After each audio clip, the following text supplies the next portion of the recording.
Le sujet de notre étude était de déterminer si le FlexTape était aussi surpuissant qu'il était présenté lors de sa publicité. Nous trouvons révoltant que certaines publicités prétendent que leur produit est miracle, mais qu'il s'avère être une déception totale. Avec les expérimentations que nous avons faites sur le FlexTape, nous allons être en mesure de vous dévoiler si le FlexTape est capable de faire face aux épreuves qu'il prétend être capable de surmonter. Afin de pouvoir le comparer dans les 5 tests, nous avons utilisé du tape de hockey, du ruban en polypropylène et du duct tape.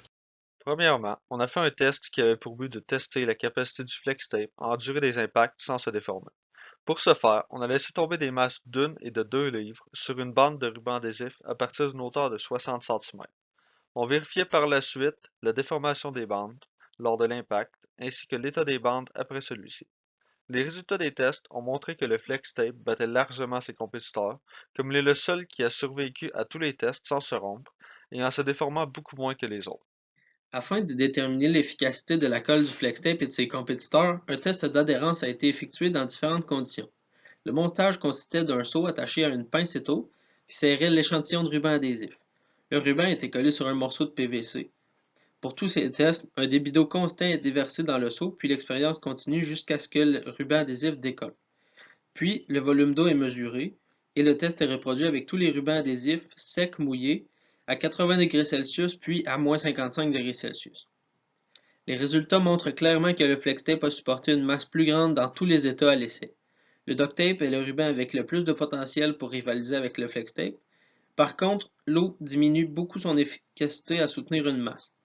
Le FlexTape, par contre, ne semble pas avoir été affecté par la chaleur ni l'eau. Il est donc évident que les prétentions de la compagnie sont vraies.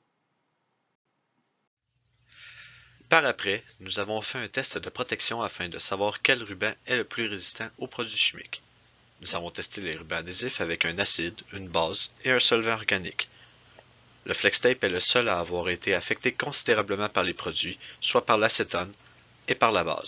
Ensuite, nous avons fait un test d'étanchéité pour tester la capacité du FlexTape à arrêter une fuite. Pour ce faire, nous avons percé des trous dans 2 seaux, un sur l'arête et l'autre dans le fond du seau. Puis, nous avons scellé ces trous avec les rubans adhésifs. Nous avons ensuite ajouté 2 litres d'eau dans le seau toutes les 15 minutes jusqu'à ce que le ruban cède. Le test a fini avec le duct tape et le FlexTape qui n'avaient pas encore cédé, donc nous avons fait un autre test en utilisant un boyau d'arrosage avec une pression de 60 PSI pour les comparer. Mais ce test a aussi été inconcluant, comme les deux rubans ont brisé presque instantanément, rendant impossible une comparaison exacte entre les deux rubans, et nous laissant sans clair vainqueur.